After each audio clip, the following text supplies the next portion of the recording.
Okay, where did I leave off? Tate Tate was 18, Kaya was 14. She kept on living her life, like going to jump ins. She kind of like had like a daily schedule of like doing stuff, right? And then she had her boyfriend Tate. And Tate all of a sudden is like, I'm going to college. And then Kaya's like, okay. And then he's like, I'm gonna be away, right? Like, I'm gonna be away at college for 4 years. And she's like, okay. And he's like, I'm gonna come and visit you on the 4th of July. Like, I really love you. Like, don't leave me. Like, he was like madly in love with her, right? So he's like, I'm gonna come and see you on the 4th of July. I'm gonna be back and we're gonna celebrate and it's gonna be like great, right? Kiss her goodbye. He leaves. He never comes back from college. Kai sits there and waits for him on the 4th of July. And for like 3 more days after that, still does not come back, right? So Kaya's like, I hate Tate, right? Like, full kind of hatred. Like, I hate Tate. So she doesn't really get over Tate, but she like closes her heart off from any love because she's like, if so many people can leave me, I don't deserve to feel like that anymore, right? I'm gonna not love people anymore. So her dad, by the way, just really left, like full on left at that point. She's like 16. 3 years pass until she gets like any sort of social interaction with, like, romantic interaction with other people. 3 years. She's 19 at this point. And all of a sudden she sees smiling, tan, white savior Chase Andrews. And Chase Andrews like, hey, can I take you on a date? Right? She sees him at Jump-Ins, the bait shop. He's like, hey, can I take you on a date? And she's like, okay.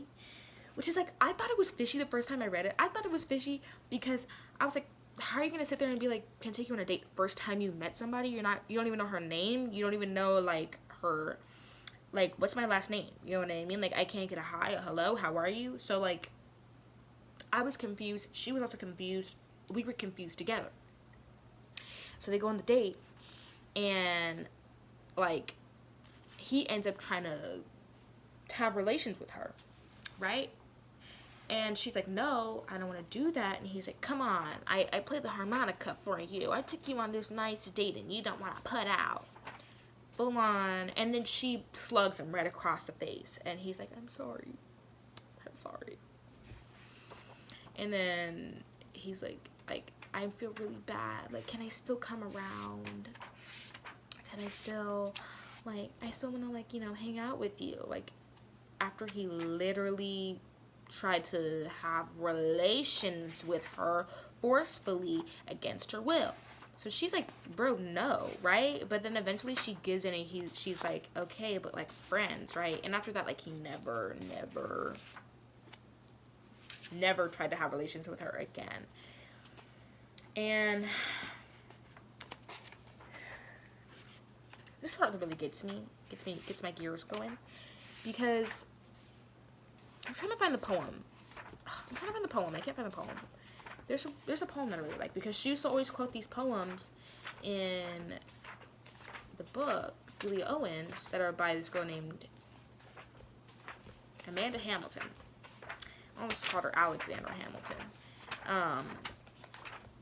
But, oh gosh, I don't think... But yeah, they ended up dating. They ended up, like, talking about, like, marriage and babies and stuff like that. Like, she turns into, like, a full 50s housewife. And the whole time he was cheating on her. Whole time she was cheating on her. With Pearl. Miss Always Wears Pearls. Like, because that's what she called her when she didn't know her name. Kaya called her Always Wears Pearls when she didn't know her name. So obviously she broke up with him, right? She ended up like giving in to the relations, because he's like, it's about time that you think, in a dirty motel. But anyways, very, very much like, I just want love, right? It's giving like Cassie from Euphoria. I don't know if you've seen Euphoria, but it's giving Cassie from Euphoria. So what happens after that? So she ends up being like, don't ever come by this marsh again, right? He's like, Kaya, right? He's like, you knew it was never gonna work. Like, you're just too marsh for me, right? Like, whole time Kaya's like, when are you gonna introduce me to your mom? When are you gonna take me on a date outside of the marsh? And he's like, no, I like what we have here.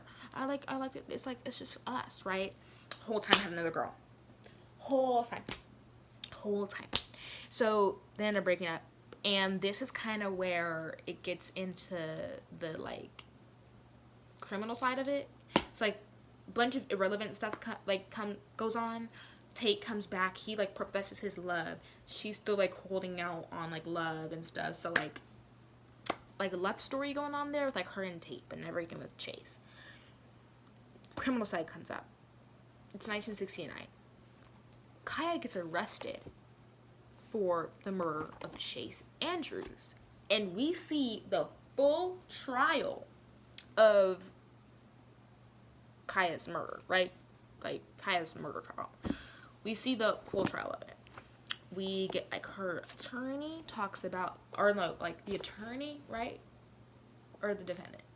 I think the attorney goes and is like, how when he was killed, it looks like he was pushed backwards.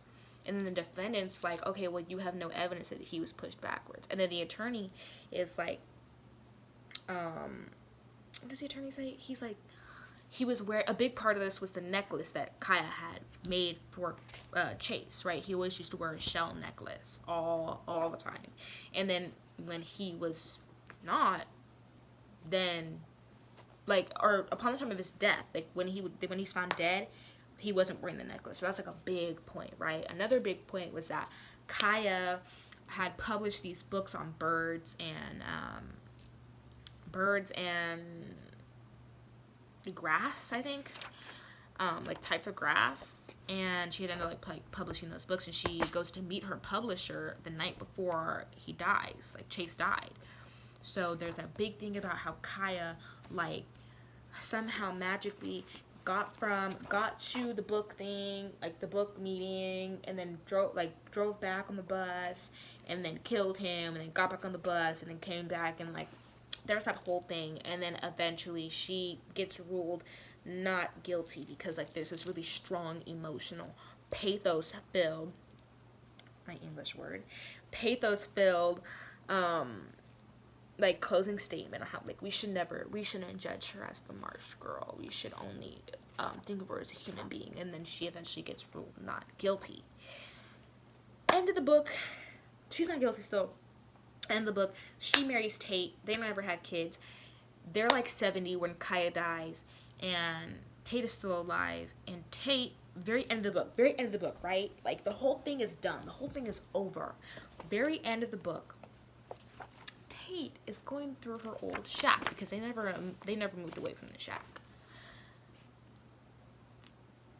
He sees these like little letters, and he's like, you know what I mean? Like he finds like a box of letters,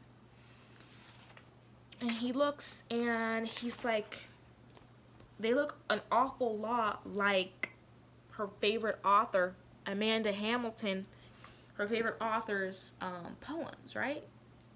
Turns out Kaya was the one writing the poems that she was sending anonymously through the mail to the newspaper, and she was getting it like published, right? So like she was doing those poems the whole time, and then he found this one poem called The Firefly. Here it is, right? She wrote this as Amanda Hamilton. I'm gonna read it. The Firefly. Luring him was as easy as flashing valentines, but like a lady firefly they hid a secret call to die.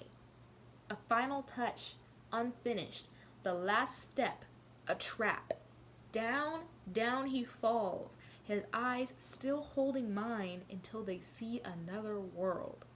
I saw them change, first a question, then an answer, finally an end, and love itself passing to whatever it was before it began. So Tate me and Tate are both like, bro, did she just admit to murder? She admitted to murder. And there's a whole thing why it was called the Fireflies, because she would always see these fireflies like luring males to mate with them, and then they turn around and bite off their head. So he finds out, dang, she really did kill Chase Andrews, right? And you know what he does? Like the loyal husband that he is, he takes that letter and he throws it in the fire. And that's the end of the book. Book closed. He takes the paper, throws it in the fire. That's it. Man is officially an accomplice to murder, but he's 80 years old. So, I mean, what are you going to do at this point? You know what I mean? Like, what is he going to do at this point? And that's how the book ends. She actually ended up killing Chase Andrews when the whole thing was she was on trial looking so scared, and she didn't, like, acting like she didn't kill Chase Andrews, didn't say a single thing the whole time she was in court. Turns out she killed that man. Full on murdered that man. Smart girl. But overall, I give the book a 4 out of 5, 4.5 out of 5. I really liked it because it was very poetic to read, and I also love the realism of relationships when you're young and relationships when you're older. I think that there's a significant difference between when you're young and when you're older. It's kind of like you're wishing for that love and you don't want to let it go when you're younger, but when you're older, you kind of just, you're taking what you can get. You know what I mean? So I like the realism in the relationships, and I also really love the crime side of it, because I'm a very afraid person. I don't do well with scary stories. I don't do well with crime, like true crime. So I feel like this is like a light little something for the kids, something for the people who are scared of everything. So I really liked it and I really enjoyed it.